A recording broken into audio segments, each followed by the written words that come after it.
উদীপ বৰা কালি সেই যিখন অভিশপ্ত বাছ চক্ৰপাণী সেই বাছখনত একেবাৰে শেষৰ চিটত উদীপ বৰা আছিলে তেওঁ সেই টিলিঙা মন্দিৰৰ পৰা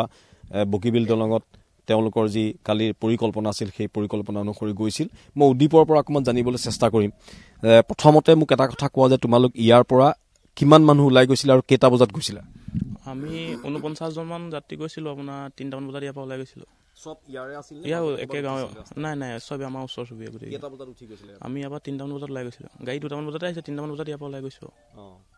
আৰু তাৰ পিছত গৈ পেলাই তোমালোকে দেৰগাঁৱত ৰৈছিলা নেকি নাই ৰোৱা নাই সব গৈ আছিল আৰু মতনি গৈ আছিল তাৰ পিছত সেই এক্সিডেন্টৰ সময়ত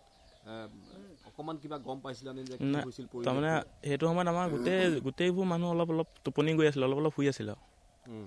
তাৰপা মই যেতিয়া পাইছো তেতিয়া সব এক্সিডেন্ট হোৱাৰ পিছতে পাইছো তোমাৰ টোপনি আছিল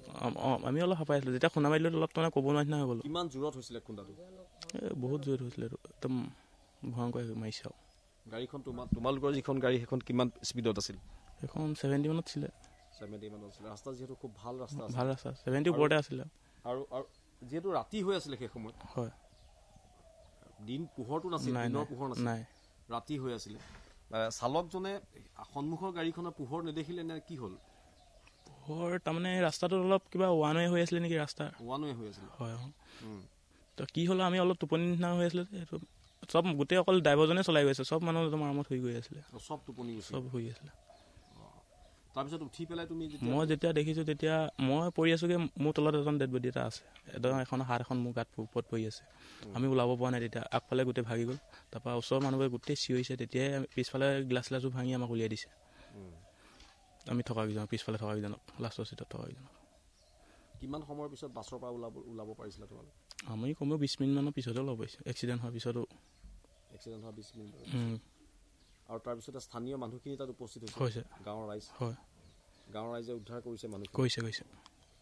কেন তোমাৰ সেই সময়ত তোমাৰ মনলৈ ভাৱ কি আহিছিল যে আমি ক'ত পালো কি কৰিলো ক'ত দুৰ্ঘটনা হ'ল তেতিয়া একো ক'বই পৰা নাই একদম এটা হেৰি হৈ আছিল আৰু টোপনিত ঘপককে সব শেষ হৈ গৈছে আৰু তাৰমানে একদম মাথাটোত মই দুখ পাইছিলোঁ অলপ ক'ত দুখ পাইছা মই ভৰিত দুখ পাইছোঁ মূৰত দুখ পাইছিলোঁ মই একদম লাষ্টৰ চিটৰ পৰা একদম গাড়ীখনৰ একদম মাজত পৰিছোগে এতিয়া গাঁওখনলৈ কালি দুৰ্ঘটনা সংঘটিত হোৱা বাছখনৰ পৰা গাঁওখনলৈ তোমাৰ দৰে অকমান সুস্থ হৈ কিমানজন মানুহ ঘূৰি আহিছে 5 জন মানে আহিছে আমাৰ লাষ্টৰ চিটত থকা একেবাৰে শেষৰ চিটৰ 5 জনৰ কোনো ইমান হেৰি হাত ভৰি ভঙা নাই মেজৰ এক্সিডেন্ট হোৱা নাই এতিয়া তুমি ক'ত দুখ পাইছা মই ভৰিত দুখ পাইছিলোঁ মূৰত দুখ পাইছোঁ এতিয়া গোলাঘাটত দেখামগৈ আজি দেখামগৈ কালি পোনে ঘৰলৈ আহিলা কালি দেৰগাঁৱত অলপ ট্ৰিটমেণ্ট কৰিলোঁ দেৰগাঁৱত তাৰপৰা